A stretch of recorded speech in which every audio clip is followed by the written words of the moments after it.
Hey everybody, welcome to Sunday Live. Hope you're doing all right out there with all the smoke, COVID. you know, people talk about 2020 being a challenge, and it seems like every week we get hit with a new challenge. So luckily, the day before the smoke hit up here in Seattle, I was told about a reflexology stone pathway. So I got to, I got to go and walk on that and relax a little. So if you find an opportunity to take a break from things, just don't worry about it. This too shall pass. So we have a great show for you tonight. And as always, we have Joe Price waiting in the wings.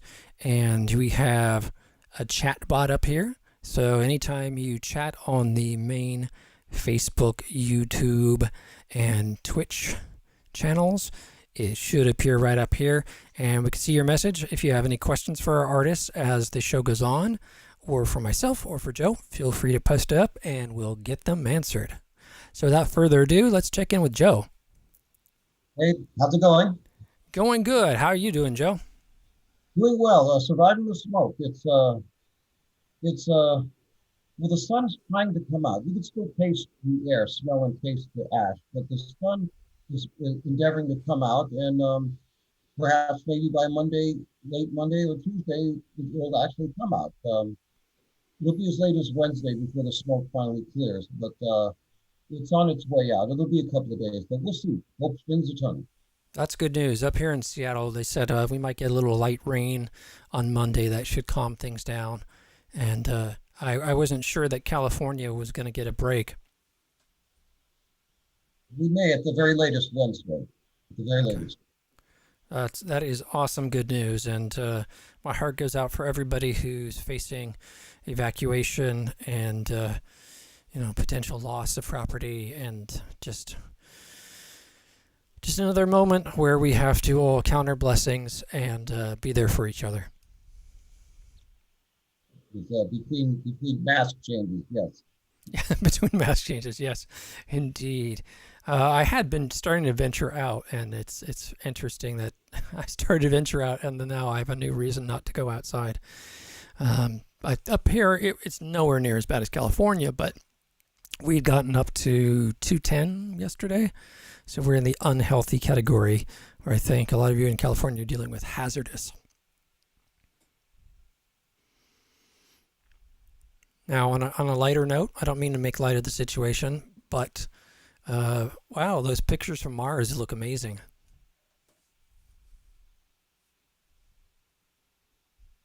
All the red skies over San Francisco and whatnot, and there's a bunch of high altitude drone shots of San Francisco that are are incredible. All right, so again, folks are just starting to join. We got folks coming on the Facebook stream. And I'm seeing some people come up on the watch party and the YouTube channel. A couple people over on Twitch. And again, folks, if you have any trouble or challenges or sound's not right, feel free to add it in the chat, and we'll get that corrected in the show as we move forward. So without further ado, I'd like to introduce our guest of the week. Our guest is Rose Haze, singer, songwriter, musician. And Rose is going to be...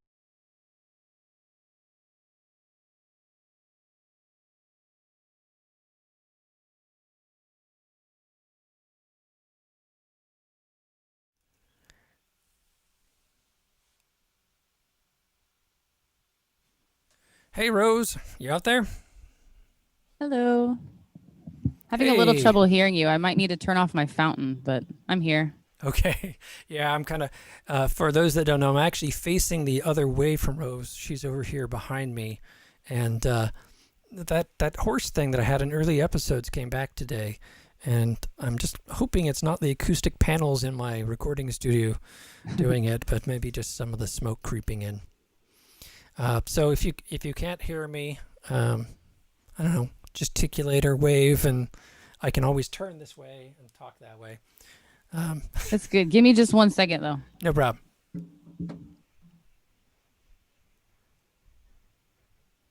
Ah, the fountain's going off.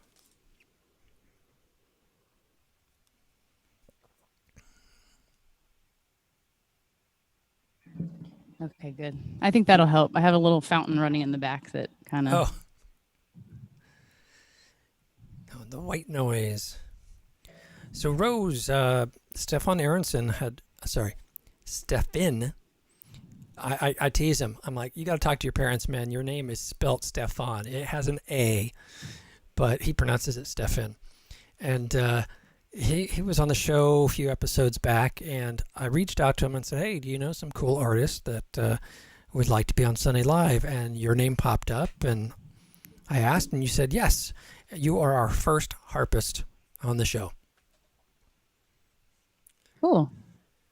Yeah, Stefan, he and I did a great podcast on his Balanced Breakfast stream was that a couple months now, maybe not even that long ago. And we've been pretty chummy ever since. He's a pretty cool guy, so. Yeah, he's a real people person. Yeah, he's great. I tease him that these are the most challenging times for the extroverts. Right. I'm like, I'm an introvert. I'm here in my studio. I don't know that it's, cloudy outside, full of smoke, and the apocalypse is going on because I'm trying to get that drum part just right in the mix. Well, same. We've been mixing our singles that we wanted to release as an EP earlier this year. And so same for me. My immediate life hasn't changed too much, but I do miss performing, in the routine performance way. Although we were lucky, last night we were able to play. Our drummer didn't come because of smoke and maybe some other things, and it wasn't so bad, but we ended up playing on a patio, a distance gig last night, actually, which was really fun with the whole group, and it felt really nice. We everyone had masks on, and we just had the host of the house, and a couple of her neighbor friends, so it was real low key, and everyone kept their space and did their thing, and it worked out really well. So that felt really nice, actually. Nice. Yeah, it's great that the technology's here and that it was in place for all of us to jump online and start performing online, but it's not the same thing. Right. It's nice, but it's not the same. On this show, I always feel a little awkward after the artist finishes the song, because there's no audience to clap. And right. It's a little yeah. Your imagination has to kind of fill in those gaps in a different way. My wife's a football fan, so the season has started, so she's downstairs watching the game, and she's like, yeah, there's going to be no audience. And I'm like, that's going to feel really awkward. And I went down there, there's a roaring crowd and everything. They're just piping it in over speakers. Yeah, I was where was I? Oh, I took a long trip at the beginning of August, and I went offline actually because I was kind of burnt out. I just didn't I use the internet for my job, right? Where I can make some money. But other than that, I didn't check anything, social media or anything for a while. And I took a long trip, and I totally lost my train of thought. What were we just talking about? Oh, just talking about live gigs. And I was talking about how my wife with the NFL, they're piping in the audience. And I went into somewhere to order food, takeout, and I saw the baseball game with the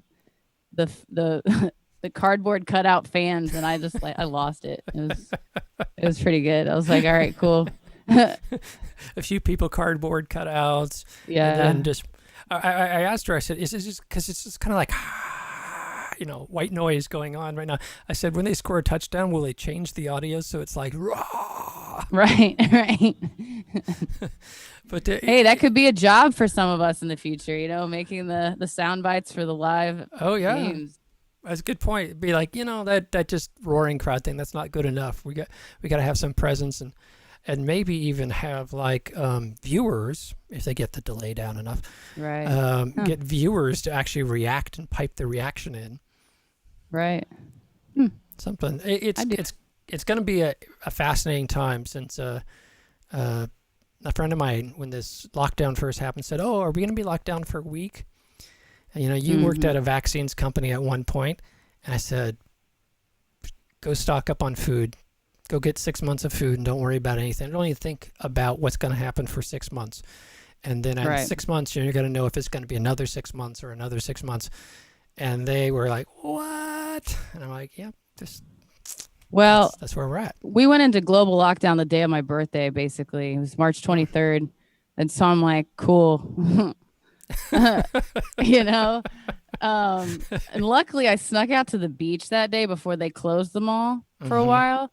And I was like, this isn't lifting for another year. That was what I thought anyway. Yeah. I was like, come my birthday next year, maybe we'll be able to like do something normal again. But I don't know. It was just a guess. Just a hunch, you know, just the way I felt, you know. Your hunch was right on, and it's just the reality. Yeah, I guess so, unfortunately. The reality is vaccine development takes about a year to year and a half, and right. when you have something that's new and you really don't know what it is, I mean, the great news is we have an incredible amount of technology all around the globe to do this, so if you were to be alive at any time in a pandemic, this is the time, and we'll get through it. And where I was leading with that is I think the technology is going to take a bunch of leaps and bounds because it has to. And also what I'm seeing with independent artists is because enough people were online savvy, it wasn't like 10, 15 years ago, everybody's and your grandmother is online for the most part in the United States. So artists jumped online really fast. And I think that's created a wave to push the technology further. It's going to be very interesting to see how that all plays out. Yes, indeed. For now, we're here, and you have a harp there. Are you going to play us a song? Yeah, sure. Is that what's up next? I think that's what's up next. All right, cool. I'm always getting told by my mother, who listens to the show, that I talk too much and I should have more music playing. So that's my push. You're funny. Well, yeah, just a little bit about the harp. Actually, I bought this. We talk about my birthday. I bought this the week of my birthday during the first. Yeah, so it's a new instrument for me, but it makes sense to me because I play piano and guitar, so it's sort of just a mashup of the two to an extent. But it's been a great way to keep my mental sphere in a good place, you know, and because it's just very soothing and something new to learn, you know. So anyway. That's awesome. So you've only literally been playing this instrument for a year. Or less than a year. six months. It feels like a year. It's only been 6 months. It feels months. like a year. Yeah. The never ending. Yeah, I know it does. Yeah. Well, so awesome. Yeah. Sorry, you were about to say?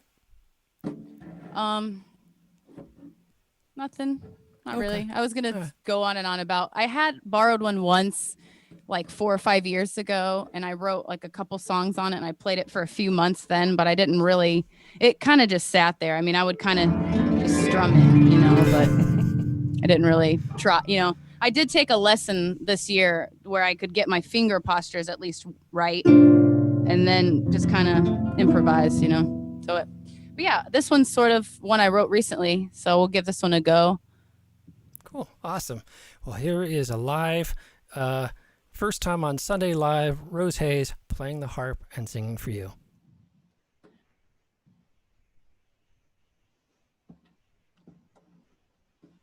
So I took my earbuds out, so I can't hear you guys if you try to talk to me. So I'll put them back in when I'm done.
Will you miss me singing? Will you miss me singing? Will you miss me singing with the birds? Will you miss me trying? Will you miss me trying? Will you miss me trying? Something for you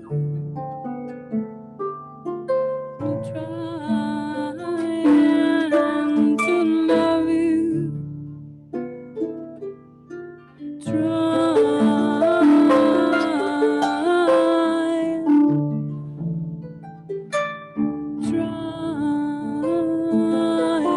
to love you.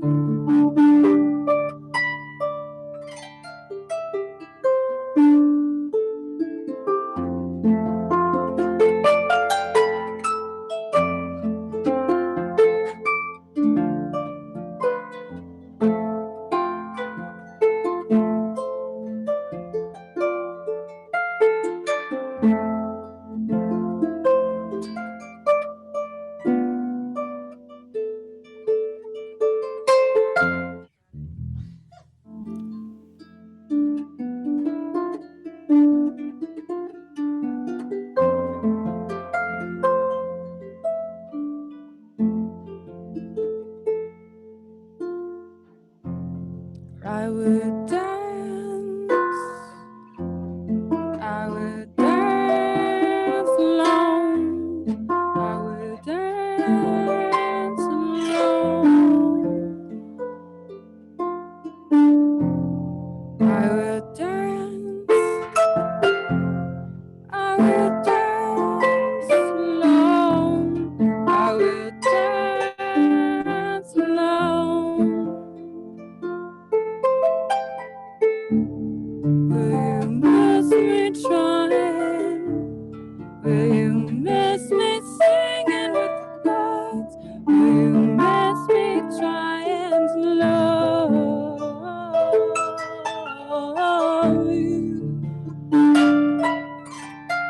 Trying to love you. Trying to love you. Trying to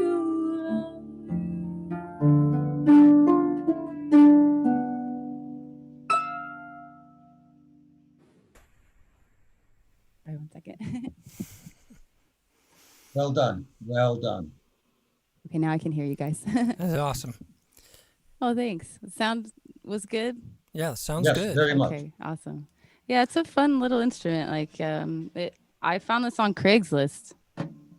I Wow. decided I wanted one, and I never thought I would find one, and there was one, and I was like, I have to buy this. So I was like, should I save my money for like food or like, the impending doom? And I was like, nah. I'm like, if it's gonna blow up, I'm gonna go out playing this thing, like.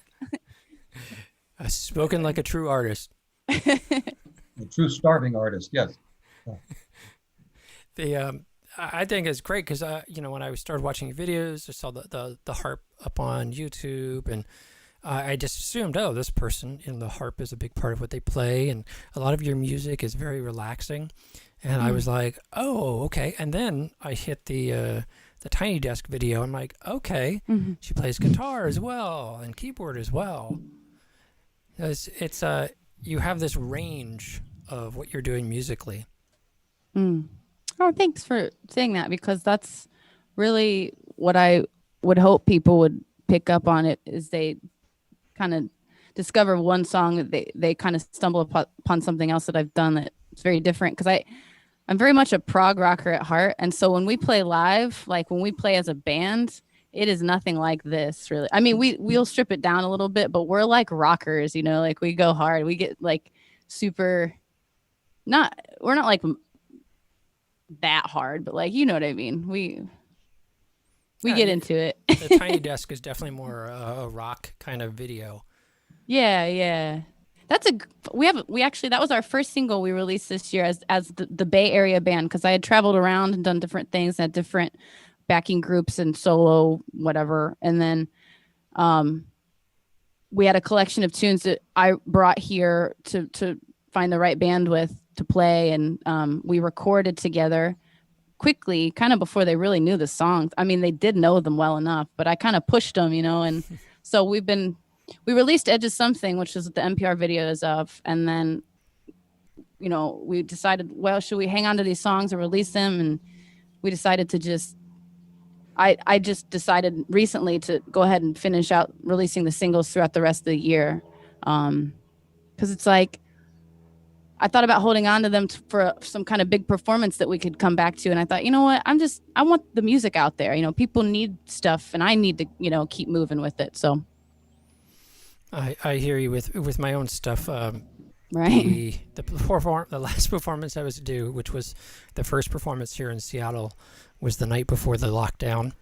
Oh, and wow. the big gig got canceled, and so I was like, okay, and I was, everything I was doing was building towards that. And so I took a step back, like you said, and looked at, okay, this is the music I have to release. Why don't I go polish that stuff off and just every month or so release a single? Mm-hmm. Yep, and that's kind of what we've been doing. We threw in some randos in there because the inspiration was there, but. And what? By the way, speaking of which, what sources of inspiration do you have? Are you inspired by any particular types of bands or musicians of note? Oh man, honestly, Alice Coltrane. I would say, like, singer wise, like Joni Mitchell, all right, and sort of this, like, I don't know, Joni, Alice, but then like I really like. Man, it's so hard to say. Depends on what era I'm in. I don't know. I love a lot of anything that came out between 74 and 78, everything from like some of those old classic rock stuff to funk. But I guess my biggest inspiration is of bands I listen to that are a little more current. Trying to think. Anything that's kind of got a psychedelic rock vibe, because that's actually the sound that I kind of want to go for with my band. And that's kind of what the songs we've been ready to release are kind of geared towards. So, but I'm like an old Moody Blues fan and stuff. So I have like a lot of Mellotron. Like I just did a video with Mellotron, which was like the dream of dreams for me. Which who knows about the Mellotron? Like my dad, you know, like, so, I mean, so it's a pretty wide, I listen to a lot of jazz too, you know, so, but I wouldn't say that it directly influences what I'm writing necessarily, but I find in my own work, you know, what I create and what I gravitate towards composing and mixing is not necessarily what I listen to. right. Like I listen to prog rock, but I've Right. never created anything in that genre. Sure. Well, I forced myself to make a playlist of bands that I would think would like, what would I sound like if I were on a Spotify radio? What would I want to come up after and follow through? And there's some bands like, I can't think of them. Sugar Candy Mountain or something. I think they're an SF band. Okay. But they're like dream pop. So like anything that's sort of like melodic and fun and uplifting, but with a tinge of psychedelic vibe to kind of like keep it from being too pretty, you know? Let's go ahead you and have play. enough sources of inspiration that it speaks to your sincerity as a musician. A good musician, a thanks. sincere musician doesn't is not confined to one genre and whatnot. Right. A good musician that's really sincere and loves what they do is inspired by a great many categories of whatnot. I heard agree. a little bit of New Age, and then I heard those. Yeah, for sure. Somewhat reminded listening to you of a little Lorena McKennitt of all people. Oh, cool. Oh, yeah, I don't know if I know her. Lorena McKennitt. Oh yeah, you gotta check her stuff out. I think was it The Visit, Joe? I think that's about 88. I wonder if I'll have to. There's two of her albums that I particularly think fits a lot of your stuff. Oh, interesting. Yeah, I'll have She's to check her out if I haven't Canadian, heard it I think? already. It's not registering if I have heard it. You know. There are 3 singles that you did. Well, if you can call them singles. One, a great one, All Souls Night, which is Okay. All Souls Wow. Night. Is fantastic. I like the title. Yeah. Marrakesh Night Market is another one. Those are both very- two I was thinking about. Oh, Yes. cool. Yes, very Celtic, Middle Eastern influences. Oh, cool. That sounds sweet. Yeah. She's from Canada, I believe. Okay. Yeah, she's cool. Canadian. I'll go ahead and add it in the chat, link in Okay. the chat. I want to show Sure. folks that other side of you and play the Tiny Desk submission. Okay. And then when we come back, we'll talk about Tiny Desk a little. Okay. Cool.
plenty. That was Rose Haze and her band and their Tiny Desk submission for this year. If you don't know about Tiny Desk, NPR Radio does a contest, and folks get to submit a video of them playing for an opportunity to be on NPR. At least that's how I understand it. So I've been too chicken to do it for over 2 years. What was your go? Was this your first time submitting? Actually, yes. It's funny because I always forgot. I always missed the deadline. I would like be distracted. I would get really stoked, be like, now this year's the year well, here's the thing. As an artist, I never gave one flying, you know what, about any of the stuff that wasn't music for almost my whole life. So, you know what I mean? So PR, promoting, getting on stuff, I just wanted to play, you know? And I was like, wait a second, I need to do this stuff. And then I got excited about it. Now I like doing it. I'm like very like, you know, since I've come to the Bay actually, because I wanted to really push the group. So the NPR thing, we sort of snuck our cellist in last second though. She didn't she was in a band with me back in a whole different world in Ohio. That's where we're from. Okay. And I was going to ask that because I'm like, she's got this B-52s sound to her singing. I don't remember where the B-52s are. How they're from Atlanta. Oh yeah. Tin Roof. You know, and I was That's like, good. I could totally hear this B-52s coming out in that last song. Yeah. Nice. Cool. That's sweet. Yeah. So Midwest is where I did most of I spent a decade there. Well, more than that, decade of music there, we'll say. And then I traveled around and ended up on Kauai and all New Orleans, just random, I don't know, and ended up here and kind of revisited the idea of pushing a band. And so NPR was like, it's a must have on the EPK, or even just like, why not? Right. And so, and we were excited about it, and we had fun, you know. That's awesome. And it's great that you found folks that you can quickly connect with and play with, because that's not always the case. I am telling you, I got really lucky. Well, my backing group in Ohio, I had stage fright.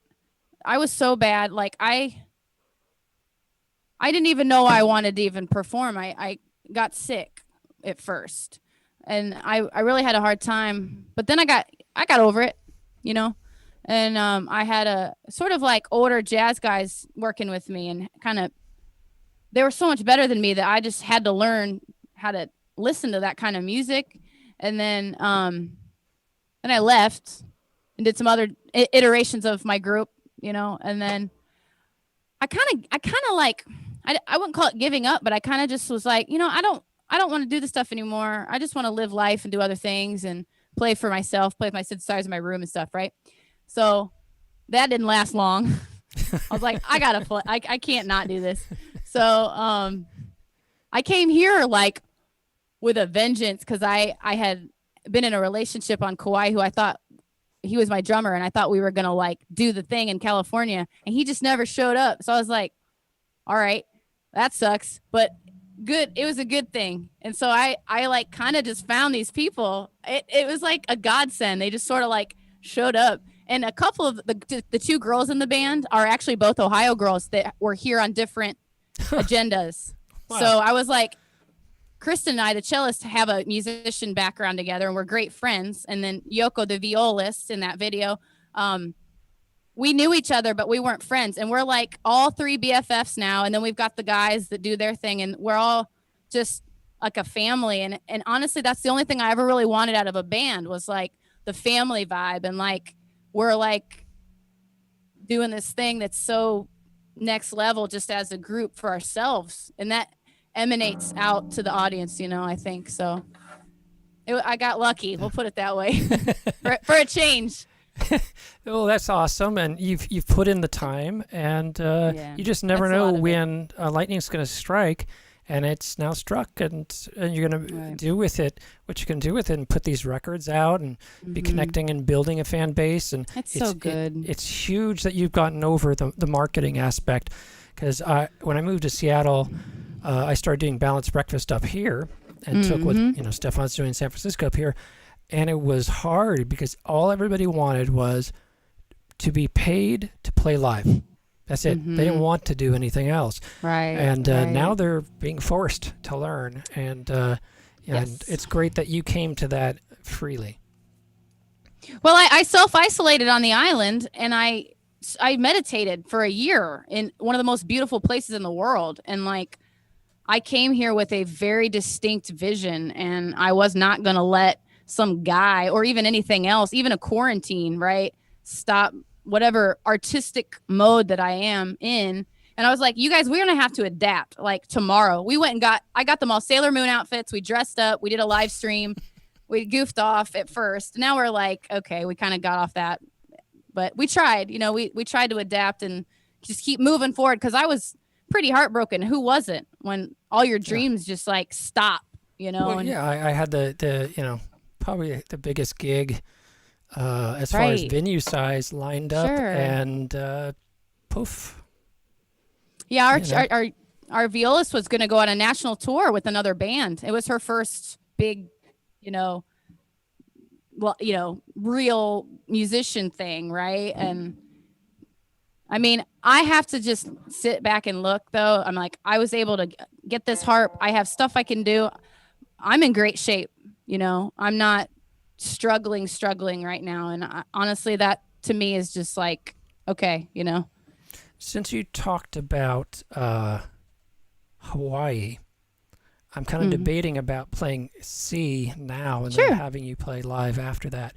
Sure. So here's a video that you shot. This is all in Hawaii, right? Yes, and I filmed most of it myself, except for the aerial stuff was a friend of mine out there. But really nice island if you ever get the chance. I got to go out to Kauai about 3 years ago and spend a week there, and that was awesome experience. Highly recommend people if you never get the chance, find a way to do it once in your lifetime. Oh, cool. Here is Rose Haze, C.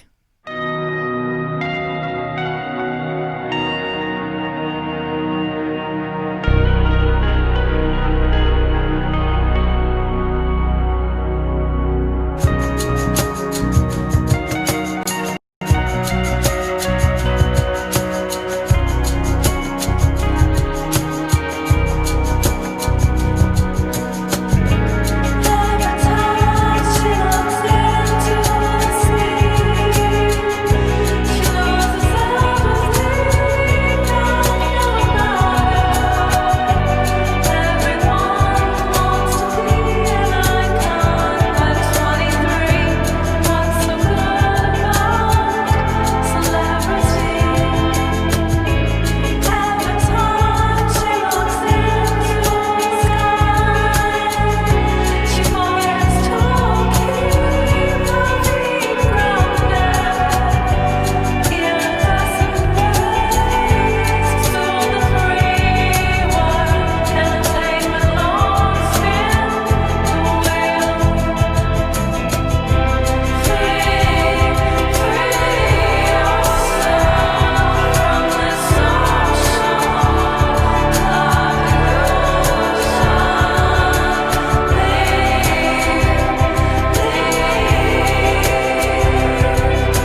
Wonderful song and video.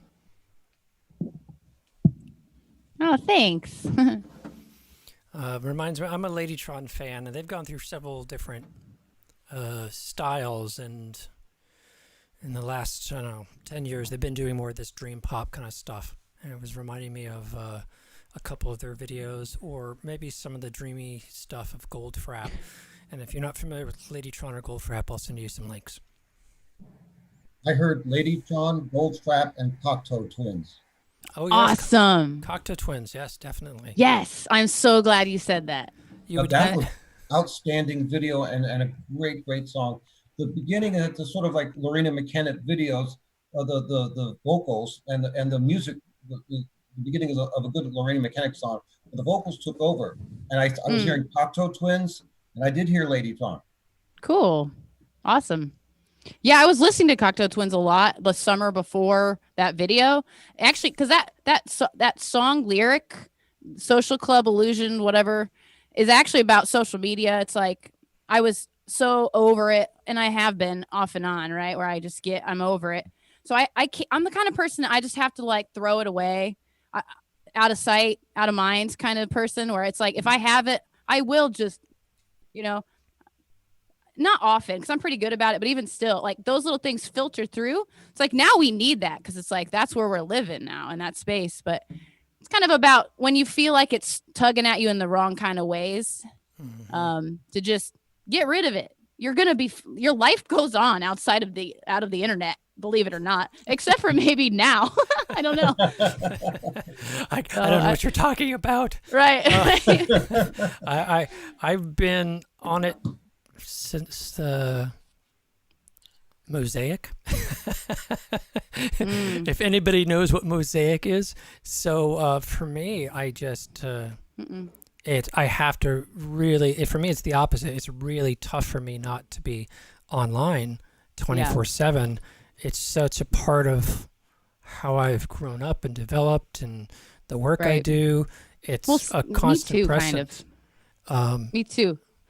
But it gets to me. I'm the kind of person where it'll build up and I have to just break out. Just cleanse or whatever. It's like juicing. It's like just delete Instagram for like a month. That was August. I was like, it was great. I went to the desert a whole month. It was awesome. It felt so long. It felt like that's what was so cool about it. It was an experiment. It was a thought experiment, where I was like I did a lot of different kind of artistic things during that period. A lot of earth, I built this water fountain, for example. I did all these different kind of things and wrote it all down. And so it was kind of like, but it felt those first, like, and I've done this plenty of times. So it's like kind of like a thing for me now. I'm used to it. But those first few days, you're like, you go to look for the app and it's not there. And you're like, what do I do with my day? Yeah, for me, cars have been like that. I went a year without a car, and then I went 7 years without a car, and just rode my bicycle everywhere. I lived there in Emeryville and worked in Emeryville, and my karaoke bar was just up the road in Ashby Bart Station area, and so I just didn't need that. And someone would say, "Hey, it's 10 o'clock at night. I'm up on Grizzly Peak by where Joe is. You want to come to my party?" And I say, "Sorry, can't get there." It's a whole different way of living when you detach from anything, social media, cars, or whatever. And you're also making me think about that. But for me, what I do is I make sure I have moments at least. So on Thursday, I went and got my chiropractic adjustment, and then I drove to a city hall that's nearby because I heard that there was a reflexology path there. And it's just like a little winding concrete path with different sized stones and whatnot, where you just intentionally take off your shoes and walk on these stones. And it's not all that long. And by the time I got to the end of it, I'm like, there was no stress in my body. Finding stuff to do like that or be physical. For me, washing dishes is one of my chores I do in the house, but it's not really a chore because it's like my moment of meditation where I'm doing something that isn't computers. I love cleaning. It's physical and you are present. Right. You want to get present? Right. I mean, I love yoga too, And there's a lot of Mhm. ways to get present. But I think, man, when you clean, you are present. You can't be off Mhm. elsewhere. I agree. I did that all in Kauai. I just swept floors all day and listened to jazz and like went swimming. I was like, sweet, this is cool. We had lots of Nice. floors, so it took a long time. I was into it though. Yeah, I mean, there's sometimes I think physical work has become, I don't know, as if it's from a different era, or or that it's a chore or a bore or something. But I think, being able to go into that physical space is huge. However you Mhm. get there, Right. woodworking or whatever way you choose to do there. So I think it's very important to Yeah. do. I just physical like to encourage things. people to just remember that throughout the day. You don't have to take a Yes. month off, but like just check in with yourself, Yeah. And if you've got woods, like I walk 5 seconds into some trees on a dirt path, and man, Mhm. it's amazing how your mind just Right. shifts. Right. Yeah. For sure. Well, speaking of shifting minds, Mhm. I think you have another song for us on harp. Yeah, I was thinking about which one to do. I think I'm going to try the one I wrote the first time I ever played a harp. I haven't played this song, and so we'll see. It'll be fine, but I think You're I'm going to amongst- go with that. It's called amongst Strawberry friends there. Moon. Awesome. Oh, good. Good. No judgment, right? No judgment. Everybody's just here having a good time, checking in with each All other. right, cool. Cool. All right. Thank you. Let me take this out again.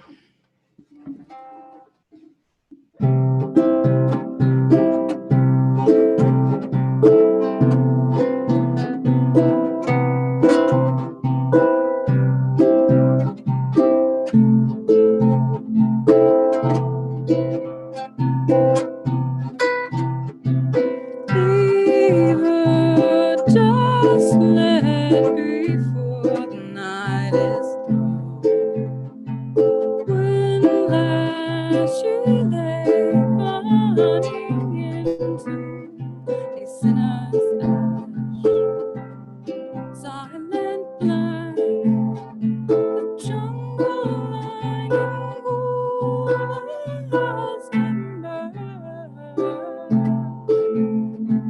Flash.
Bravo.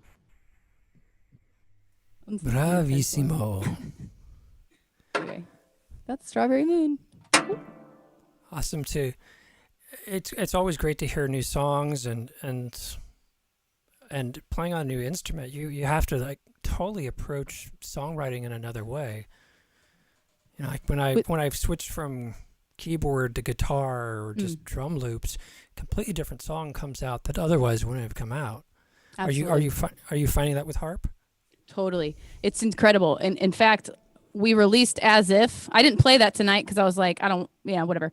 But it's on Spotify and it's on whatever YouTube. On but there's YouTube. no harp. There's no harp in it. But I play it on the harp now, and it's so different because that one was different. It was like learning how to play the harp to a song I'd already written, which was fun. But starting with the harp and writing something, it's so visceral and just like it comes from, like I play the flute, that comes from the head, right? You play the drums, it's like, I don't know, somewhere in here. But like this is it's so different, and I don't really know how to explain the difference. But I end up writing more on a guitar, but playing it and performing it on piano because I'm a stronger piano player. But conceptually, having a range of music or instruments to work with does bring out different textures and tones and voice phrasings that I would never think of if I'm not playing this thing, because I'm following the movement, right? So it's like that kind of vocally will follow whatever because piano's percussion. It's a whole different thing, right? So No, anyway. that's a very good point, and it's your breathing changes depending on what instrument you're playing. Absolutely. And if you're playing drums, you're definitely breathing different than when you're playing Totally. guitar. And it makes sense. It's almost like the harp brings out the ether, or sort of more It atmospheric does. connection. All I hear is reverb. I just want more reverb. Usually I play with reverb on this setup. I have a little cube that I can pump all this like cool, and it gives it that little extra, I have a couple theremins behind me, and I pump a lot of Oh, reverb cool. into them Those to are make fun. up for my lack of talent in playing them. They're a little difficult, but you put a little reverb on them, and it's just a whole different experience. You Sure. stop. That's you have to- magic, dude. That's like heavy duty. and can't get the camera over there, but anyhow, they are so unpredictable. Like even when you're trying to nail it and you're nailing it, all of a sudden it won't. So you put a little reverb on it, and you just have to let go, and you Right. start Right. not Right. playing. Yeah, you stop playing by note and start playing by more like vibe.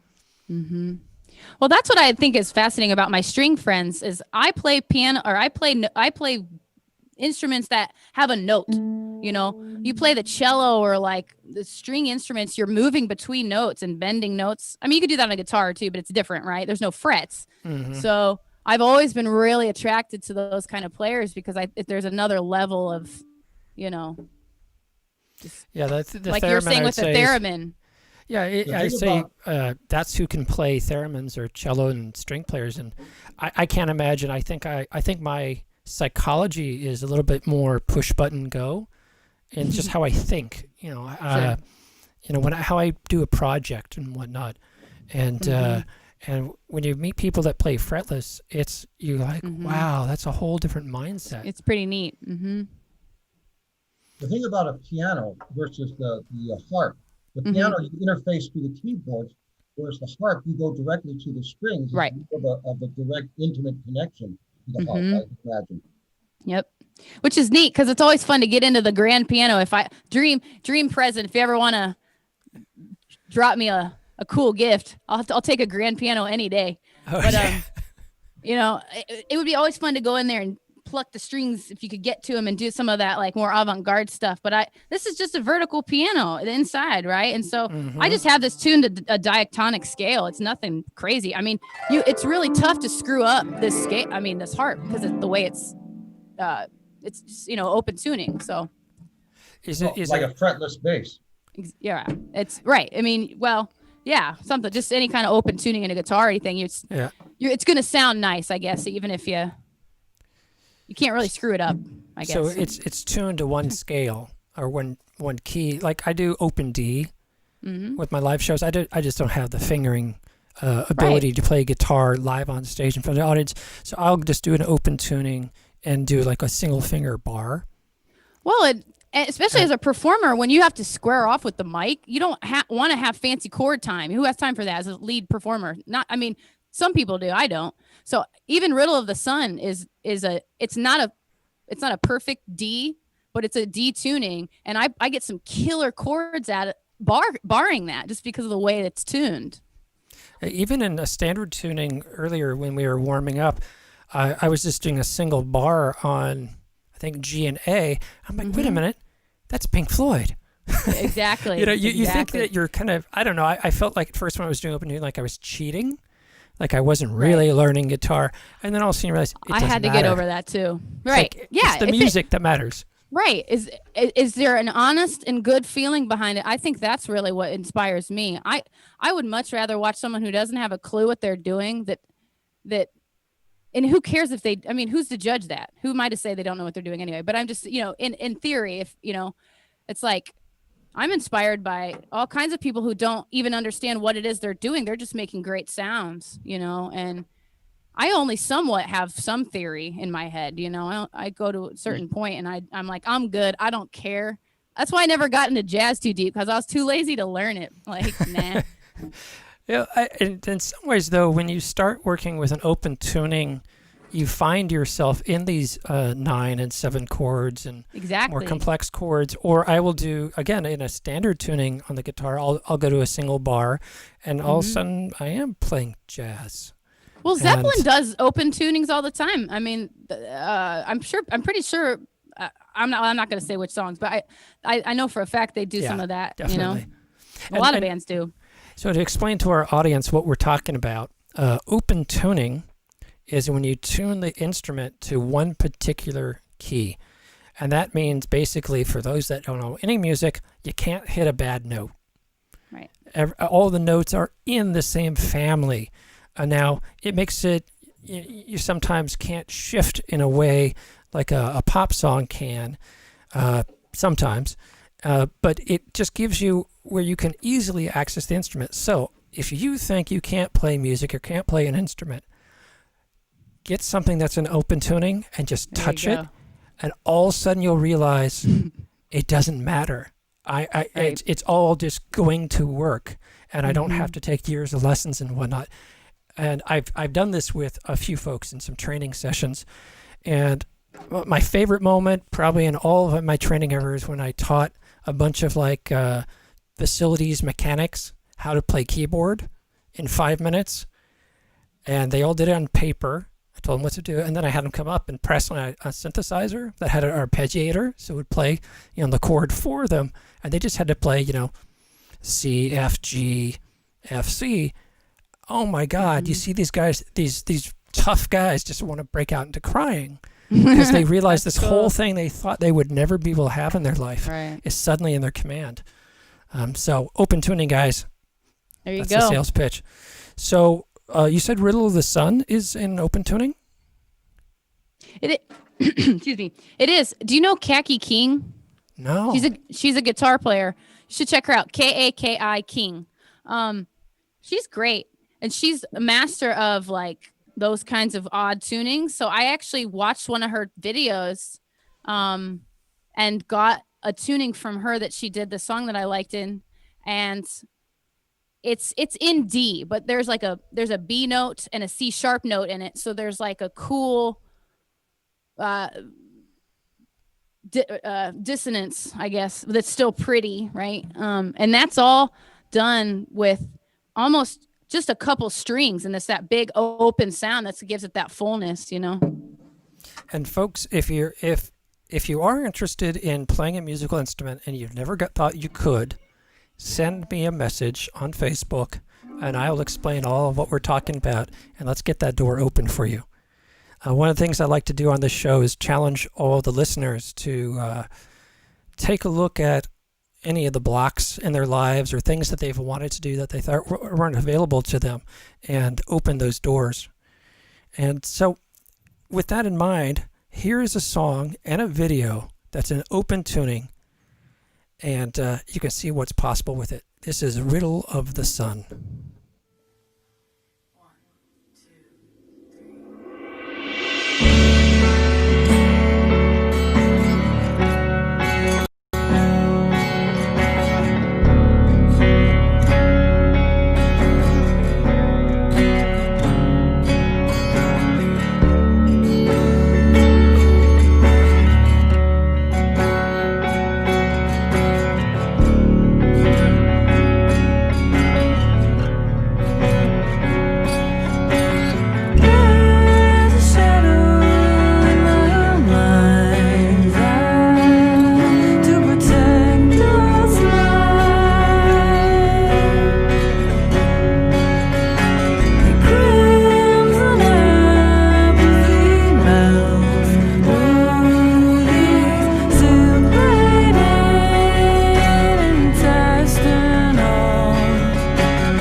That was Riddle of the Sun by Rose Haze, and you're watching Sunday Live with my sidekick Joe Price and our guest, none other than Rose Haze herself. Hello. So I loved that the video showed you just playing guitar in this very simple way and just keyboard, like one finger on one note. Because I went at university there, I experienced that sort of snobbery around. It's got to have more notes. It's got to be more fancy, otherwise it's not authentic. And Right. I'm only really in my own work coming to accept that when something's simple, it's okay. I had a hard time with that. Riddle of the Sun is the reason I did that. Actually, that's the song that made me. I wanted to be playing in, multimeters. And my first record on the second side is all instrumental, multi-time stuff. But I was like, who am I trying to impress? Like, I guess myself, really. But then I kind of was like, I'm good. Because all the stuff I really like, like listen to old Neil Young and stuff. It's chord progression wise, it's simplistic. And I actually just prefer playing music like that at this point in my life. I mean, there's a time and a place when I really want to get into it in like a mathematic kind of way, but not so much. I don't need to do that as much these days, Yeah, the blues are only 3 chords, but it's such an infinite number of things you can do with it. So Absolutely. There's so many infinite things with this kind of stuff. Like, yeah, it makes me upset when I see musicians that are kind of like pigeonholed into like a thing. I mean, I get it. I mean, it's one thing when you have your sound and you go for a certain style and you have your method. And that's one thing. But like where they, oh, you can't do that, so you can't. Yes, you can. You can do anything. Like, it doesn't have to be complicated in order for it to be advanced. Right. It's creative. Absolutely. Whenever, for me to break through that, I got into John Cage and started, like you say, opening up the piano and plucking on the harp and banging on stuff. And I realized, like, once I do that, and that's okay, everything else is fine. Sure. Yeah. So, folks, I don't recommend you bang your piano with a hammer or anything like that at home, but go out and just make sound, make noise. And Scott Walker. Yeah. Bish Bosh. That's some out there stuff. Now He was Scott, like slapping meat for his percussion. so Scott Walker, the guy that I think David Bowie was really into. Maybe. He was into some real sort of avant-garde jazzy kind of stuff. Scott Walker was a pop dude, and he was with the Walker Brothers way back in the 60s, 70s, and then he was the weirdo that went weirder and weirder, and he has a couple albums that are just almost too intense to listen to, honestly. Like, you have to. I listened to it again. The reason it's on my mind is I listened to it on the way to the desert, and the only other time I've listened to it was in a blizzard. So it's Scott like Walker goes back to the mod era, and then he just, yes, you're absolutely right. He's a little reminiscent of Mark Hollis from Talk Talk. And later in Mark Hollis's career, he did much of the same thing as Scott Walker. I don't know Mark Hollis. For early 80s band Talk Talk, but he got very Oh yeah, no, I love Talk Talk. Okay, cool. Nice What You Make It. Yeah, cool. I didn't know who that was. All right. It's Scott. So "It's My Life" is, of course, the most famous song since it got remade. You can name drop, Joe.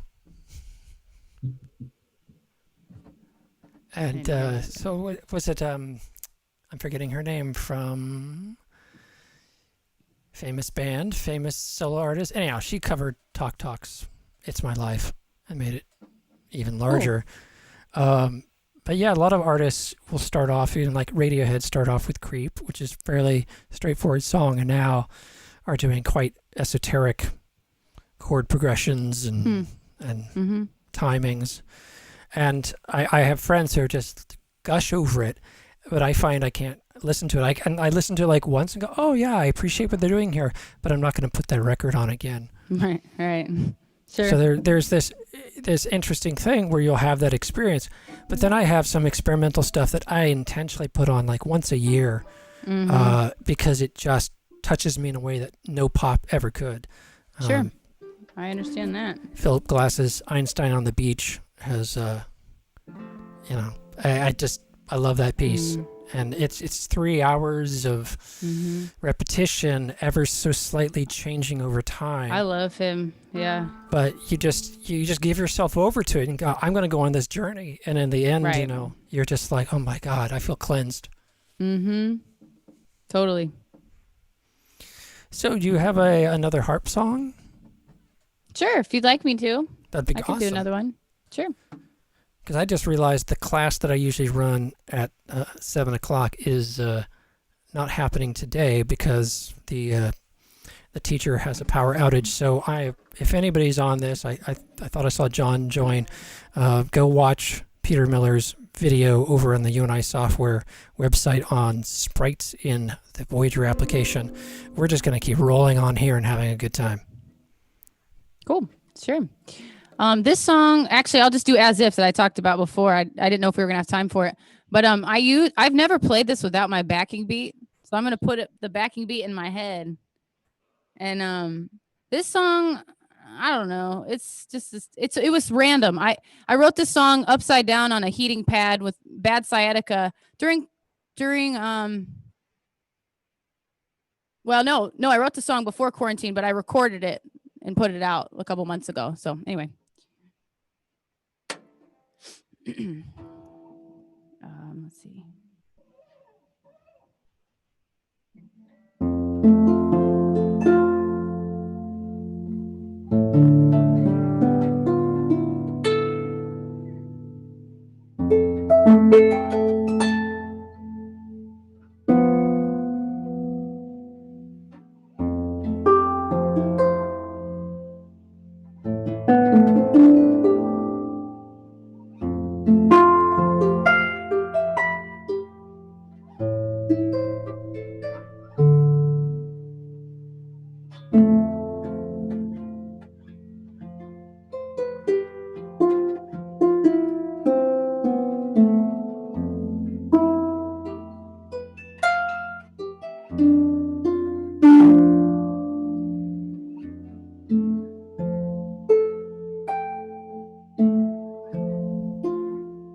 As if you've ever known, as if you've ever known, as if you've ever known, as if you've ever known, as if you've ever known, as if you've ever known, as if you've ever known, as if you've ever known. Cry far away from you to protect you from all the pain that you can't come close to.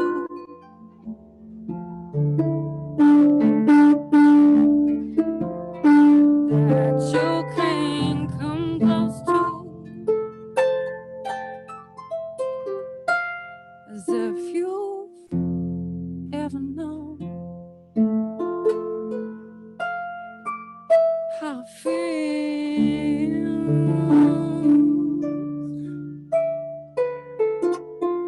As if you've ever known.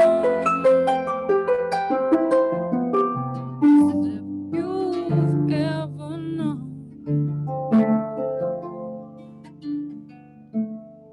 Well, I done you right. I stayed by your side, even though, through my whole heart, through my whole heart, to see, can't you see how much you don't know? How much you don't know?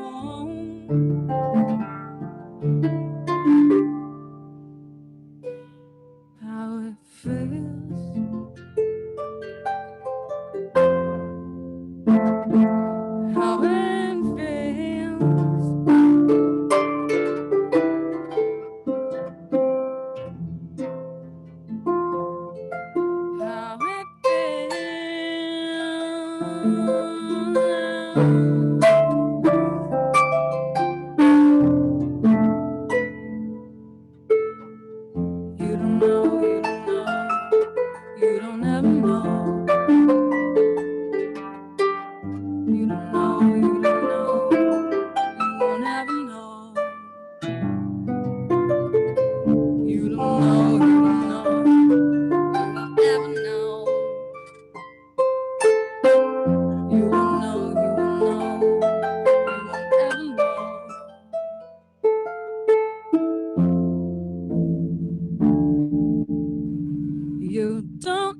how it feels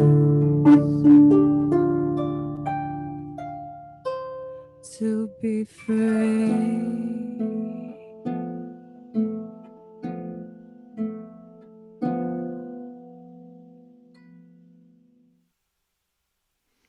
You're watching Sunday Live with guest Rose Haze. Rose is playing some pieces here on harp, and we've played a couple of her music videos from her band and her solo work. And this week's mystic moment is find relaxation.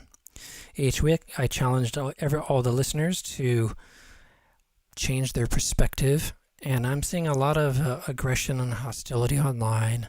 People very frustrated, people very angry, many of them for very good reasons.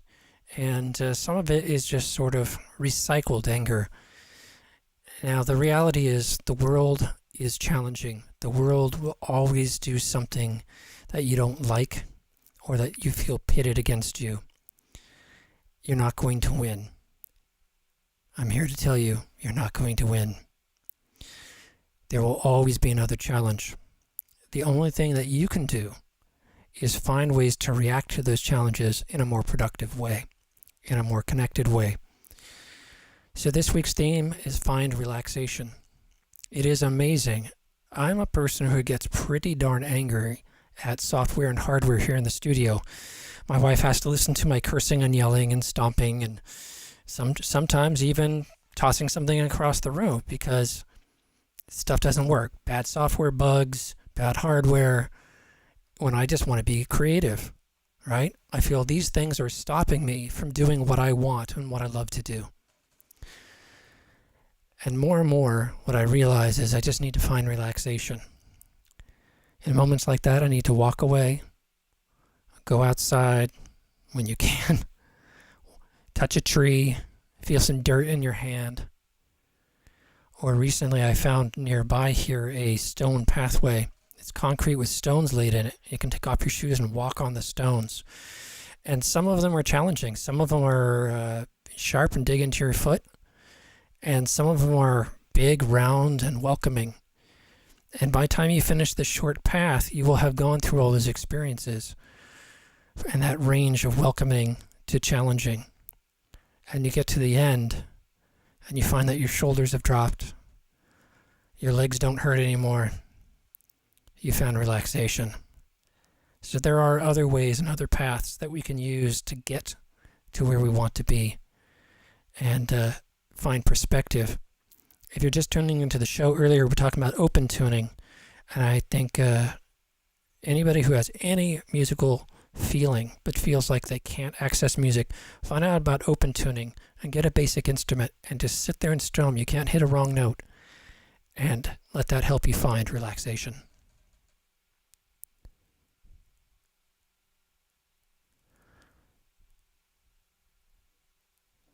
So, Rose, you can't see what I'm doing here, but every week I do a segment called Mystic Moment, where I give everybody a challenge to, shift their perspective or find a new tool in life. So I just went ahead and shared that with folks. This week was about finding relaxation, and I picked that theme because your music does exactly that. And it's in this challenging times where everybody's stressed out in so many new ways and people are being pitted against each other with what I called recycled anger. It's wonderful to encounter someone like yourself who is simply doing something that is so grounded and beneficial. Oh, thank you. I appreciate that. I had a lot of my early 20s were I was a lot different, and I would hope so, kind of, right? And so learning to deal with my own anxieties and whatever fears that I may have had and still do, I had to figure something out because I was not coping, right? So it's a mix of things, but over the last few years, especially, the music has always been a place where I can go to, like you said, ground in or come to center. But sometimes, it wasn't a good place to be because I would be thinking about writing things and I would be dwelling too much. So I had to find other things, like you say, walking on the stones, because sometimes the music can work against me, right? But I'm at a point now where it doesn't. You know, I've all that stuff's been purged or something, right? And so now I really feel like I don't have to heal myself anymore. It's like I really want to share music in that way to give people that mode. You know, it's like, and right now this is the best thing, I think, is the harp and the voice. I think it really brings people to, because everything is up here right now. It's like I think we're all kind of working to just mellow a little bit more. So that's kind of where my music has been, and it really does. It still is healing me too. But so I appreciate you, yeah, saying that. You're welcome. I appreciate what you're doing here, and I appreciate you being on the show. We are at 6:30, which is normally we say till 6. It always goes to 6:15 or 6:30. No, but I actually realize I don't have to turn over Zoom to the class, and if folks happen to join in, we'll just bring them on. I would love to move to the segment we call After Party. And today on After Party, we're just going to chill out and hang out with Rose Haze and talk a little bit more about music and making music and having the opportunity to take a break from getting out of our head and overthinking things and being stressed out about things. So what I do as After Party is, this is sort of the after show where we're no longer going like video, live, interview. We're just hanging out. And we can dig a little deeper. After we do finish the show, I would like to ask you to play your first song over again, because I had a little technical glitch, and I would love to get a full capture of that if you've got the time. Okay. So, sure. Joe, I'm getting double feedback in my ear of some talking. So, Joe, are you still there? Yes, I am. I'm still here.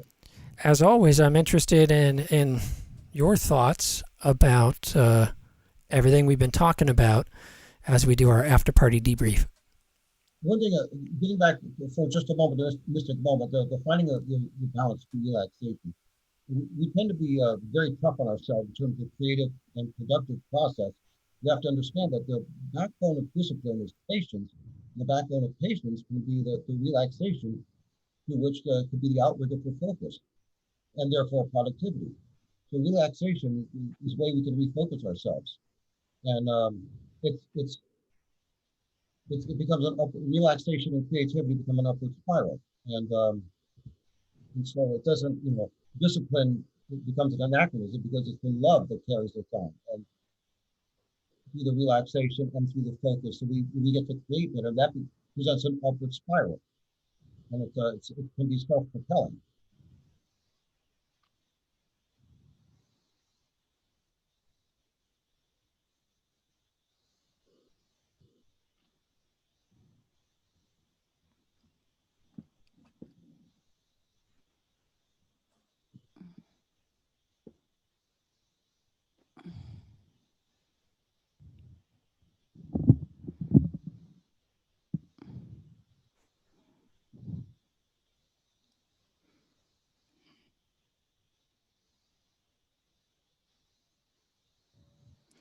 Right. I think the only time I really sit down and meditate is when I'm laying on my back, like after I've worked out or something, or like run around. But yeah, I find that's cool. You do martial arts, Joe. I'm learning Iaido right now on a very slow level, and I got my katana. I'm stoked, but I don't really, it's new to me. I have a katana that was a gift to me from a writer friend of mine, but I just do empty-handed stuff and just generic karate. But I don't compete. I almost don't believe in it. I think sports ruined everything. But as an outrigger for movement, physical movements, and not just the moves, but the movement between the moves, which sounds like jazz when you think about it, the space between the notes. But it helps you to relax and it helps you be creative. Relaxation and creativity go hand in hand, like the front and rear wheels of the bicycle. To help you move Sure. forward in tandem. Yeah, that's cool. I I did dance when I was growing up, but I would have, if I could go back, and I would add martial arts. I would like to have learned that. I mean, maybe I'll start now. That's kind of where Iaido is kind of leading me. It's like I don't the sword. It's hilarious. Like I don't. What am I gonna do with this sword? Well, I did use it in my video that's coming up, but it's more like one of those things where like when I am so caught up in the head, right? Which doesn't happen as much, but it's I mean it's just rough stuff, I guess. It's different. It's different what we're dealing with, right? Yes. So it was kind of more like a trinket to take my mind off things where it's like, even if I just pull it out, unsheath it and look at it and like just do a couple of those motions where it's like enough to just pause and, get out of that headspace for a second. It's like tying a finger or not tying your finger, tying a string around your finger. It's just like a reminder to just, because I feel like I burn through stuff really fast. I process really quickly. I force myself to process quickly. And so if I'm not fed, I'm here. And that can be good and constructive, but I can go south fast if I'm not careful. So I have to trick myself into things sometimes. And I would also like a motorcycle. That sounds fun. Yes, it's quite fun. It's quite fun. But I guess it's I find lately I'm on bicycles a lot more. I was until the smoke happened. Oh, right. Loving the bicycle. It's a very rhythmic dance. Having the bicycle fit you like a tailored like a suit, and it just the harmony. That's cool. Result. It feels very very relaxing and very very constructive. And the benefit of which is traveling, going through, being part of the very environments you're passing through. You're part of the scene even as you traverse it. And on a bicycle, it's a unique perspective. I would imagine hiking is the same way. Well, I have a bike and I need to get on it more, but I replaced the bike with rollerblades I moved to the Bay in March of 2019, but I had really officially started living here in like the summer, but I bought blades like when I first got here because I couldn't surf. I mean, I can totally surf here. I'm afraid of cold water. I'm not into it. So I don't even want to, I don't know. But so I wasn't surfing as much. So I got the blades and like I will cruise on those things now. And like, it's just sort of like you were saying, it's kind of like there's like a rhythm to it that is really, if I don't blade for like a week, I kind of get kind of goofy, But biking is the same kind of thing, it's like anything like that. I don't know. Yeah, sports. Very, very non-competitive, but just a solo recreation. Recreation. Well, that's why I didn't. Go ahead. Oh no, I like playing tennis and baseball, but I feel like I don't know. I didn't really like big group team sports where you like, I don't know, tackle. I'm not a football player. I don't know. Anyway, I don't know what I'm getting at. Go ahead. No, it's great. I was just gonna pipe up that. My 7 years just riding my bicycle in Emeryville, Oakland, Berkeley, I still have moments where I'll either wake up or just during the moment in the day in which I'll feel like I'm on the bike. I'll feel the wind in my hair and my shoulders will drop. And I'd say that those moments are when I've been most present in life were those memories of bicycling, because you have to be every crack in the road, every chip of concrete, every one of those can really do you some damage. So you're so aware of your surroundings and you're so present. You don't have time to think about anything else. And one of my most cherished memories is coming back. The karaoke bar is slightly uphill from Ashby down to Emeryville, and the night would be done. So I had all night to sing, hang out with friends, and now everything's quiet. Everybody's asleep. And at 1 o'clock in the morning, I'm riding the bicycle downhill, just rolling into Emeryville. And incredible experience that I will never forget. I've had some doozies. The best. What was that, Rose? Oh, I don't know. Just yeah, you got to watch out. I I don't know. I was just gonna talk about pebbles on the bike path, Oh, on yeah. on the blade path. I've taken a couple hits, and I always took it as Earth trying to ground me. I was like, okay, ego check. Like you just got a raspberry because I wasn't focused. I was every time that I fell and hit something, there was about 3 times. Every time I was really hyper or something. I was like Mhm. focused on something. Like a boy hurt my feelings one time. That was one thing. I was like tripping out on it, and I fell that day because I was just like too. I wasn't allowing me to be present in the bite or in the blade situation. So anyway, whatever. Oh, I totally hear you there. And you have to, when you're doing something physical like that and you allow that stuff to creep in, it is not stabilizing. And when you talk about the relationships thing, I did an album, actually kind of part of one album, and then Audio Terrorist album was about a relationship, and several songs, a couple songs on one of the Caleb albums.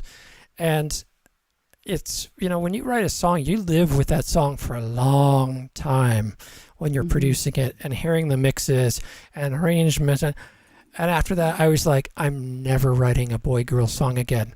Just I don't want to hear it from myself.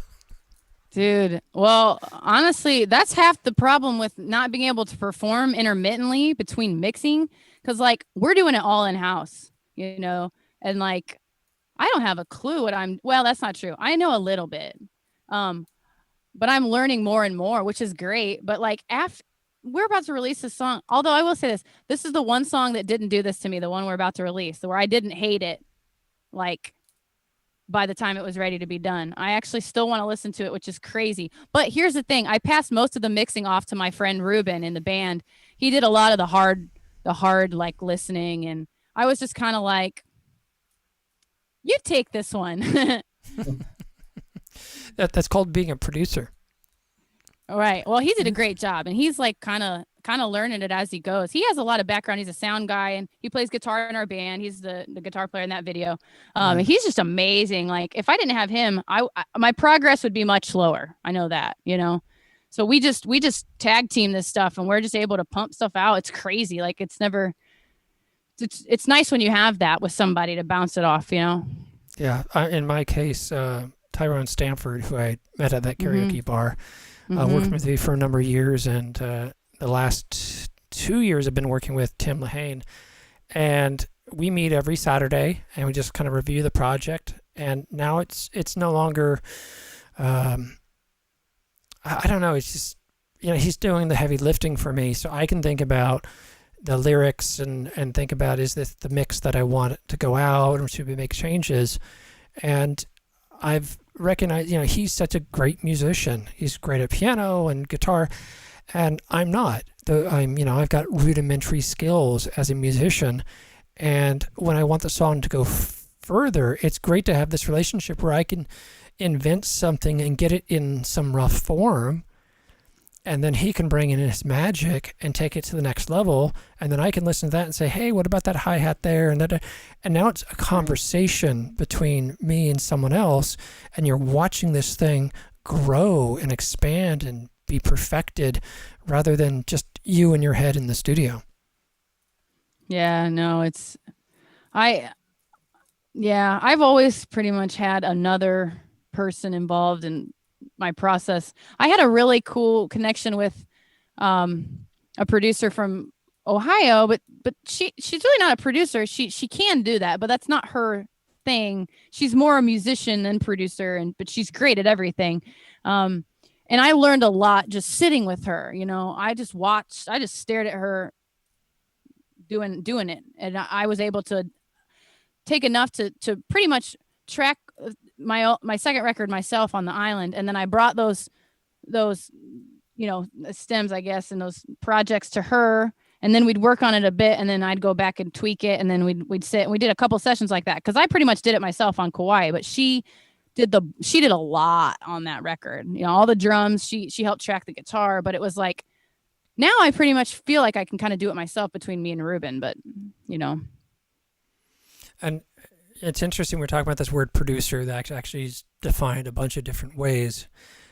These days, everybody is doing everything from marketing right. to songwriting to mixing and producing. That we've sort of forgotten that these were individual careers. You had Dude, an engineer who was keeping the gear running. You had a sound engineer who was actually sitting at the mixing board, right, recording. The producer traditionally was on the couch in the back of the room, and they were the person sitting in between the executive producer who was managing the budget and everybody else. So the producer didn't actually sit with their hands making anything. They had the big picture and would watch the artist and say, "Hey, that take 2 was really cool. I like what you were doing there." So in some ways, they were more like a coach than a technical person. I know it's now become more common to call the person, engineering the track a producer. But I just want to note that writing a melody, that used to be a career. Writing lyrics, that was a career. All these things, and now we're all expecting ourselves to take on all those careers into our lives at the same time. right. Well, I've always sort of been budgetless. So I kind of decided a long time ago I was going to tackle this stuff on my own because I just wanted to do it for the longest time. Now I have a different approach, sort of. But I remember because I was playing with guys that, I mean, we're talking dudes that went and played in the jungle with like hardcore jazz groups. And back in the day, I mean, you get your lights punched out if you screwed up a note, man. Like, and so it's a whole different thing from there. And even like the splitting of jobs, it's like I think about a production. I was thinking about a gig and how many people are employed at a live show, even a small scale, like running the different situations. And then also just inside, like you were saying, in a studio, it's like, yeah, it's become where everything is sort of a one-stop shop, which is cool. But I really think that I would love a team, like I would love to pass off the things I don't necessarily want to I don't want to learn about mastering. I don't care. Like, I want someone else to do that. But I'm gonna do it because it's tough when you say, okay, the budget. Let's talk money. I have an episode a couple ago about money in music. So I'm using a fidget spinner and I just spun it off into the corner of the room. It's tough because when you say, look, I don't have a budget, but I've got time, I slipped into the mode of then I will learn it. And I'm going to learn this and learn this and learn this. And what I found is I got better and better at putting projects together, but I wasn't getting any better at an instrument. I wasn't getting any better at songwriting. And like I have slicker and slicker productions, but the songs aren't evolving. I'm missing something here. So I've now accepted that Tim is a fantastic engineer, and he is a great producer, and that we can co-produce the recordings. So I can be the singer-songwriter and get the initial tracks going, and then I can switch into an executive producer where I'm looking at, timelines and budgets and blah, blah, blah. And it was hard for me because I feel guilty. I feel like I'm putting all this work on him. And for him, he's like, oh, I love doing this. And I realize I don't. And Right. So there's a certain point you have to step away and say, oh, okay. It's like the tuning of the chords. You have to allow yourself to accept that. And I think that's a little more challenging for artists today. But there's probably some kid out there that's just jonesing to do some music with a harpist and would love to work with you. Actually, that's really interesting because that recently actually just started chatting with somebody who comes from a whole different musical playground, I guess. I don't know. Hip hop and stuff, right? Which I'm into, but obviously that's not my thing, right? But he was like, yeah, come record the harp, and so we'll see. That's cool. I happen to be very fond of mixing genres because The thing about immediately I- with. Oh, go ahead.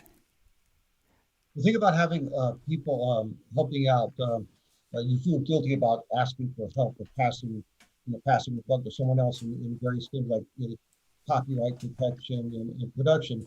You have people who are chomping at the bit to lend their contribution because these are the areas that they want to express themselves and be creative and productive. And you find out in a short time, you develop a sort of network bubble.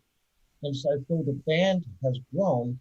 Some of the bands comprised of musicians, some of the band members are comprised of people on production, recording, production, mixing, and even the legal side, if you will, the people who manage the online affairs, the social media affairs regarding uh, distribution and copyright and protection. So you have the core band and you have a slightly extended band. They are your bubble network, if you will. Yeah, it's a good point. Building that network out. I now have not only Tim that I can work with and get a framework with, and then he can actually play instruments to a professional quality in recording. But I now finally have the mysterious, elusive wizard known as a mastering engineer. That he fits my budget, and his skill set is fantastic, and it's no longer this thing that I don't have access to. Thank you, Steve. And I was going to say, Rose, that when you mix genres, the first thing that happens is you're immediately doing something new. You're not recycling a particular music, so it forces you to do a new thing. Well, I've had the opposite where I'm so off the wall in every direction that like I have forced myself, particularly this last series of songs, to find a sound, to pick a lane, because the internet likes tags, right? Yeah. And when you're all the tags, your listener gets confused, is what I've, from a marketing perspective, have understood. And so I've tried to kind of like play that market a little bit more. But really, at the end of the day, I'm just doing what I want anyway. Like, it didn't really actually fan out because the song that we just produced or just finished, it was like so different when I wrote it on Kauai and then brought the song here, played with the band, developed our version of it, then re-recorded it basically. And it's great. It's better for that. But I'm glad that I made myself kind of try and think that way, at least to kind of, because it actually limited, I forced myself to limit myself as far as like what kinds of instrumentation I was going to use and just solidify like a similar theme. It's more of a theme, right? And I don't, genre theme, it's the same thing, right? More or less. I mean, so, but I've always had a really hard time telling people what I sound like because I don't actually know. But from my perspective, I'm like, I don't know. I sound like a bunch of things, so I don't know. I hear that argument all the time, and I've been told, hey, your branding's not consistent. Hey, your music's not consistent. It's hard to market to a genre.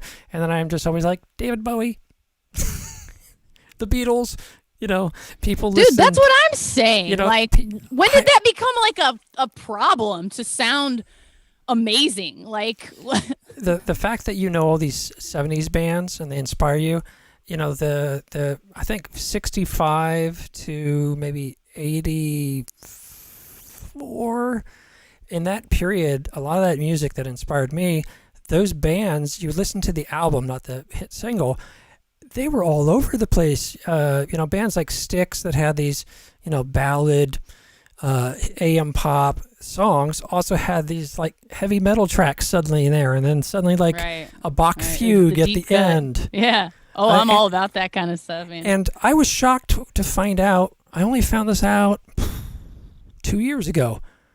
The Beatles' White Album is their #1 selling album now. That album has to be the least consistent album ever put out. Right. How can it be the #1 if that's not what works? Right. Well, so I just say I'm pop. Because whatever, or indie. I mean, fine. Whatever you got to say. I say it all. I'm also kind of like, I don't know. I need to, anyway. I used to call everything I used to do was called alternative, and then like Dave Matthews came along and turned it into something else. Alternative used to mean like performance art with like banging pots or something like that to a rock song. But Right. Well, now that's like your standard showpiece band, I guess. Yeah. Now, I yeah, mean, alternative yeah. is mainstream. right. It's like, okay, So what yeah, does it even mean then? Yeah. yeah. At that point, you're like, I can't win. So I have what I have is I put it into whatever I do. I put it into one of three buckets. One is Audio Terrace, the band I started in high school, which started as literally me like doing a John Cage thing, banging on buckets and asking friends to bang on train cars and stuff like that. It evolved into more of a electronic goth rock band, and then I mix up the tracks. I always make sure there's some arty track on there, and then if it's more like synth poppy, that's Clear Blue, and has a female lead singer versus me. And then for when I want to feel folky or do something that's a little more guitar orientated, that's the Caleb Project. So I literally have three brands to handle that situation. Yeah, I thought about that too. Well, It's Rose Haze was supposed to just be a psych rock band, but it's a long story, but I re-released everything under Rose Haze because I realized that no matter what, I would have to have 40 bands by the time I was done for like every piece. I actually wrote a ambient instrumental album in the desert with Ruben that we want to release, but we don't know if we should make a band name for it, like Fripp and Eno, or like, like Ruben and Ramsey. Like, what are we going to do? Like, I don't know. We don't know yet. So yeah, it's tough. I mean, you talk about like, okay, Fripp and Eno, John and Vangelis. They're in the, again, late 70s. You had all these different artists who would do a side project, and they would put their two brands on it. So Vangelis would get together with lead singer of Yes, and all of a sudden you have John and Vangelis would do an album, and Fripp did that with a bunch of different people. And I think where it gets tricky, and this is the downside of what I've created, is I have to do everything three times. I have to have three websites I'm going. I have to have three, Facebook groups going, and you start realizing it's increasing the amount of work you have to do. That's the thing that, right? Like, and that's where the team comes in handy, right? Where it's like, hey, where's that team that wants to do all that stuff and manage my three websites and my, the promotion part of it, or the non-music? Because I like some of that, and I actually like the control a little bit, right? But at a certain point, it's like, if someone were to show up at my door and say, hey, here's some money, I'm going to do this and that, I'd be like, heck yeah, like. Now let's talk a little. I agree. The same thing. And luckily with Stefan, he reached out to me a little over 2 years ago and said, hey, do you want to be in Rock Lotto? And I joined Rock Lotto, and I'd just moved from Marin to San Jose for the year and met Tim, and we did our first Rock Lotto, and we got a single that I now have out that came out of that project. And suddenly I had that connection. And that was an amazing, life-changing moment to have someone come along and say, yeah, that bit that you don't really like to do, I'll do it. And very thankful for that. And what was the other thought? There was a thought that I had, the money thing. So I have a question. Do you use Patreon? Yes, actually. Okay. We have a few people on there. I started pushing it kind of hard because I wanted to get. We launched it right before quarantine. Actually, it was on there for a few months, and I was pretty diligent at first, and I haven't been we haven't been keeping up with it as much, but we put content on there. We have one. Okay, I've literally we have decent support. I've had my account sitting there for 2 years, and I've not done anything with it. So a friend said just a week ago, hey, I want to donate to you. And I'm like, oh, I better activate this thing. And I activated it, but I still haven't fully done something with it. Yeah, I like it. I mean, it's a good platform. I have because I'm doing everything myself. For me right now, my focus is I like making movies, and I like mixing the music outside of playing, right? So it's like it's kind of hard to decide where to put certain media, because by the time I finish a good video, I'm like, it should be preserved for the people that want to support us. But then I'm like, but it should get views, so I should just put it on YouTube, you know? And so then I'm at this point where I'm like, I've made the Patreon thing more is to try to be a personal thing, where it's like, tell me what you want.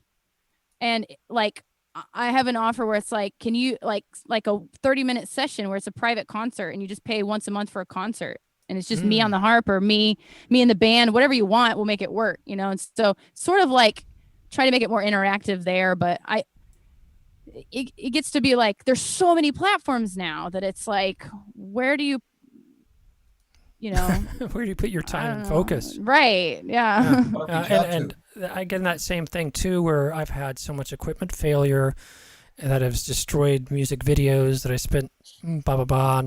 And so I kind of have the opinion, like, I wanted to get it as many places as possible so it still exists next year.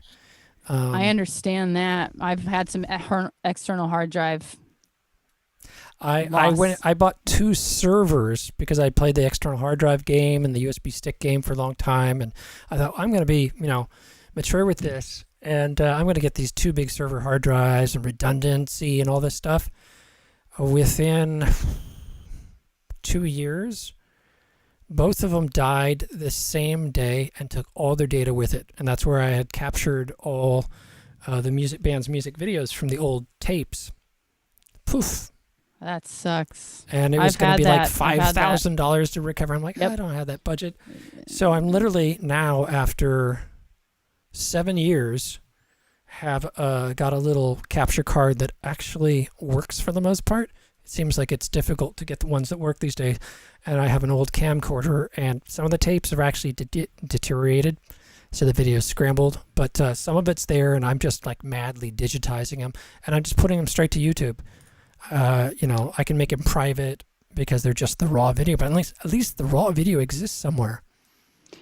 I understand that. When I moved to New Orleans, I had what I called my magnum opus at the time, and my first real like music video that I made for myself before all the ones that are out there now. And I lost everything the night before I got on a one-way to Berlin, and so I cried the entire flight on this random adventure where I ended up spending the whole summer in Europe and I basically started over in Germany that year. It was 2017. And I was like, well, I started in Germany, so I started filming like crazy, and, anyway. I hear you. Now I have to figure out how to get this thing not to be David Lynch strobe every so many minutes. It's one of my actions this week. When you put all this time and work into something, and then poof, and I've now have a paid Dropbox, and any content, any video, I'm trying to just put up YouTube, and then after I put it on YouTube, I'm going to put it all on Facebook.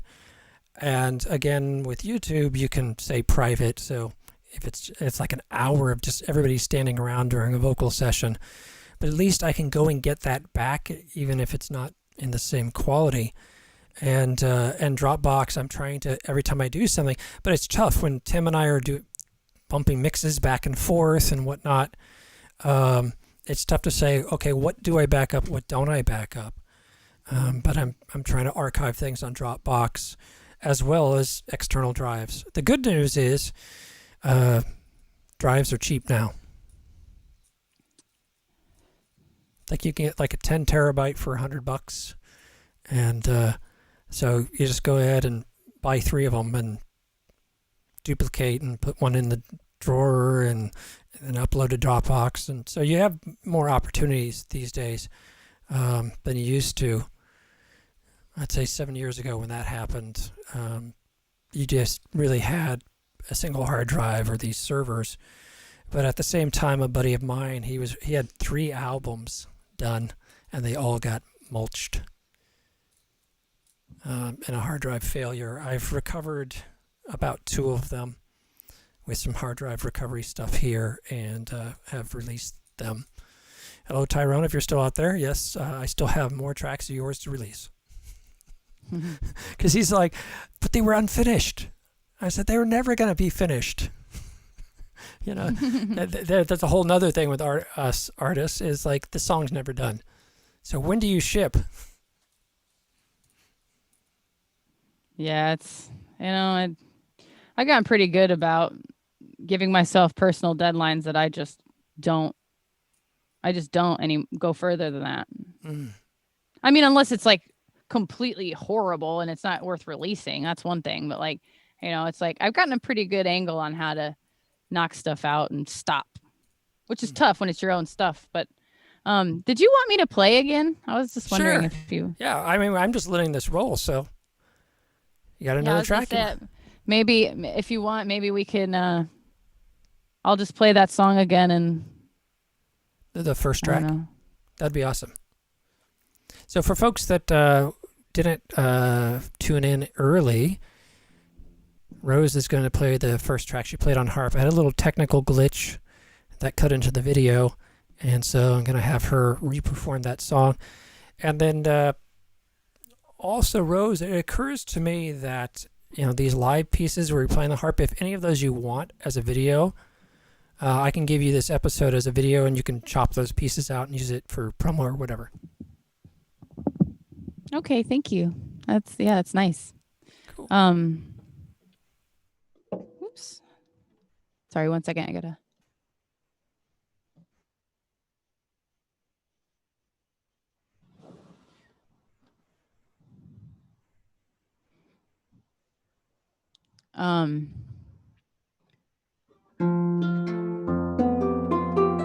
Is that a good volume? I messed with my mixer a little bit. Okay.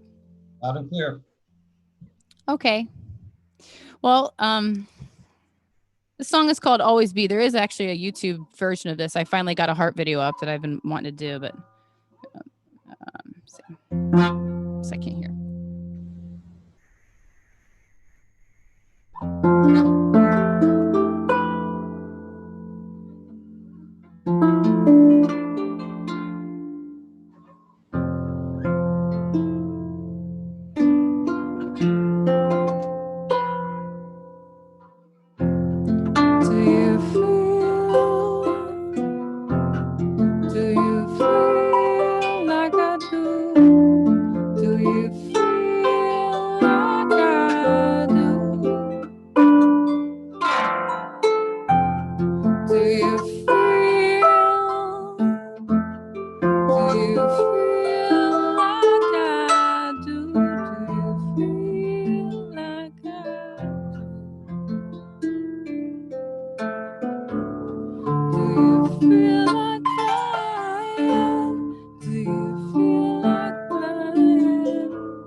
is called Always Be.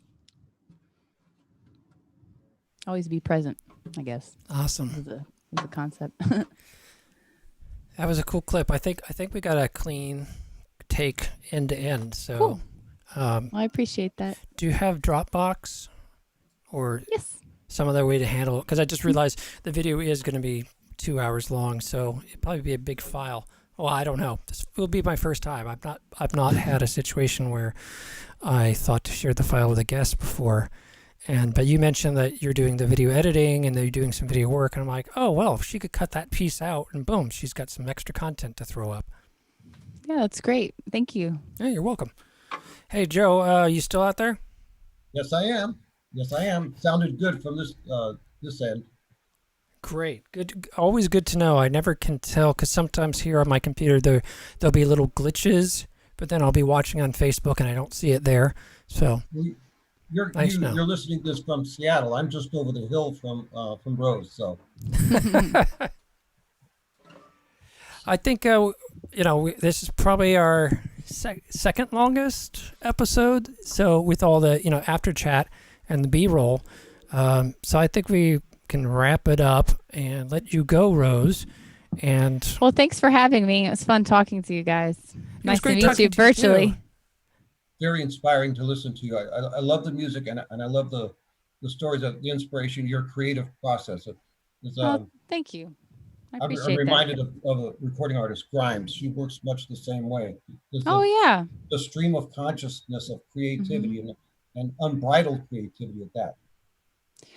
Thank you. It's funny because when she kind of started coming, she released that video and got really big, right?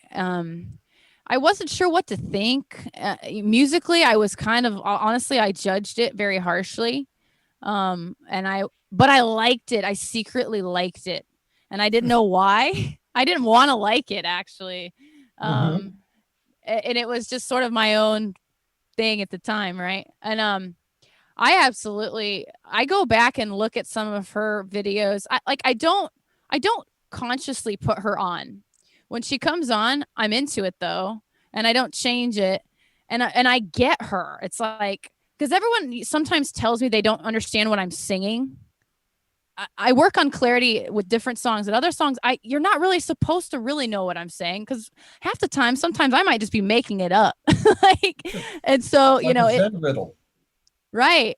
Well, yeah, because sometimes it's like it is almost like I leave my body for a second in this other, I don't know, but it is a stream of consciousness thing. I actually got told that I'm a writer, right, to an extent, and somebody kind of harshed me for being a stream of consciousness writer, and I wanted to battle them about narrative style and anyway, but that's very much my my modem of where it's like, yeah, things just kind of flow through me, and it's very hard for me to play the same song twice in the same way, and that's something I work on just as a musician, as far as it's like learning how to tie your shoes. It's like it's a basic thing that I want to know that I can play the same song twice, but it's not natural for me to do that. Absolutely. Yeah, you see that in Grimes' videos, like Kill Thee Maim, and especially Flesh Without Blood. It goes on and just this wonderful unbridled process that Right. Well, I appreciate that. It's a compliment. Thanks. Oh, of course. It's a compliment to listen to you. Your music is great. Well, thank you. Thank you.